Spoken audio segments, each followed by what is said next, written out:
మధ్యప్రదేశ్లోని సాగర్ జిల్లాకు చెందిన ఆకాష్ చౌరాసియా అనే యువ రైతు గత కొంతకాలంగా వ్యవసాయం చేస్తూ సాగులో మరింత దిగుబడిని రాబట్టేందుకు ప్రయత్నించాడు. ఈ క్రమంలోనే గత 10-12 ఏళ్లుగా పంటలపై మ్యూజిక్ థెరపీని ప్రయోగించాడు. పంటలకు సంగీతాన్ని వినిపించడం ద్వారా దిగుబడి పెరగడం గమనించాడు. అవి వేగంగా పండటంతో ప్రతి సంవత్సరం మంచి దిగుబడిని పొందుతున్నాడు. మొదట ఈ థెరపీని ఒక చిన్న ప్రయోగంలాగా ప్రారంభించిన ఆకాష్ అద్భుతమైన ఫలితాలు రావడంతో ఆ పద్ధతిని కొనసాగించాడు.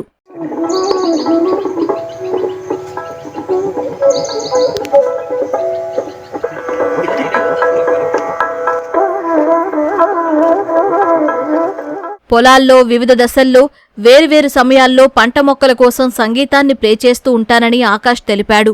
విత్తనాలు మొలకెత్తుతున్నప్పుడు, పంట మొక్కలు యుక్త వయసులో ఉన్నప్పుడు, హార్మోన్లు మార్పులు జరిగినప్పుడు, పంట పండినప్పుడు ఇలా ఒక్కో దశకు ఒక్కో రకమైన సంగీతాన్ని అందిస్తున్నట్లు ఆకాష్ అన్నాడు. చిన్నతనంలో విన్న పాటల నుంచి స్ఫూర్తి పొంది పంటలపై మ్యూజిక్ థెరపీని ప్రయోగిస్తున్నట్లు ఆకాష్ తెలిపాడు. రోజుకు 2 సార్లు మొక్కలకు మ్యూజిక్ వినిపిస్తానని ఆకాష్ పేర్కొన్నాడు. ఉదయం 5 నుంచి 8 గంటల వరకు, సాయంత్రం 5 నుంచి 7 గంటల వరకు పంట మొక్కల వద్ద శాస్త్రీయ సంగీతాన్ని ప్లే చేస్తామన్నారు. ఇది రైతు ఆదాయాన్ని పెంచుతుందన్నాడు.